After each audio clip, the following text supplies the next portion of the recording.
And welcome back. It's time for Nature, and we have Dan Hodges of the Johnny Appleseed Metro Parks with us, and we're talking lightning bugs, fireflies. Fireflies, light it up, light it up, light it up, light up your bum, let it glow, 'cause that's how a firefly say hello. You know what? I love fireflies. I just love them. Or lightning bugs, depending on where you're from or what you like, because they're using light in such a really interesting way.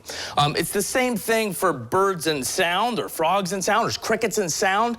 They're using light to communicate with each other. So the males are flying around and they're blinking a specific series of patterns. I've even got a key here to different firefly types. This is just a few of them, because there's more than 24 around here.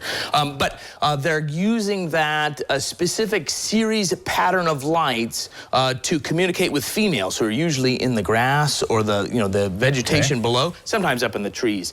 But each species is going to flash a different pattern, and the female's going to say, "Hey, I'm over here," and he's going to say, "Well, where are you?" He's going to say, "Hey, I'm over here," and they'll go back and forth. Here's one right here. I love these guys. I was able to get out last night and caught a couple of them. Yeah, they're heavy right now. You know what? What a great experience for you and your family and your kids. I know it's late sometimes. It's late in the summertime.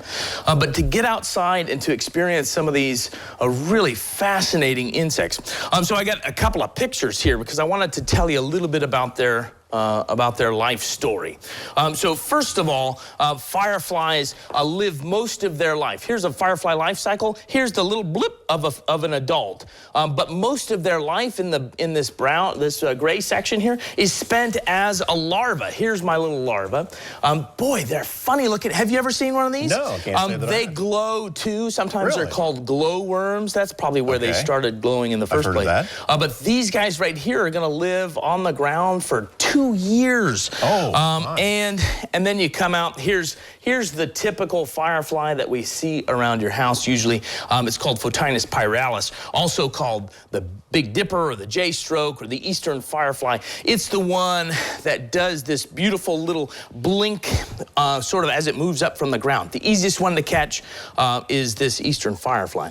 It's really, really cool animals. One of the reasons I like fireflies, or I like to call them blinky beetles, because they're not flies, they're not true bugs, they don't have lightning, and they're nothing to do with fire. But I digress.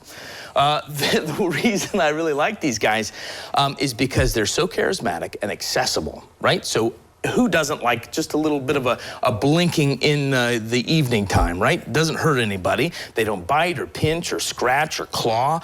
They're so accessible. And there's something that you can participate in. I had some people ask me just the other day, oh, there she is with her lantern, look at that, she's so pretty.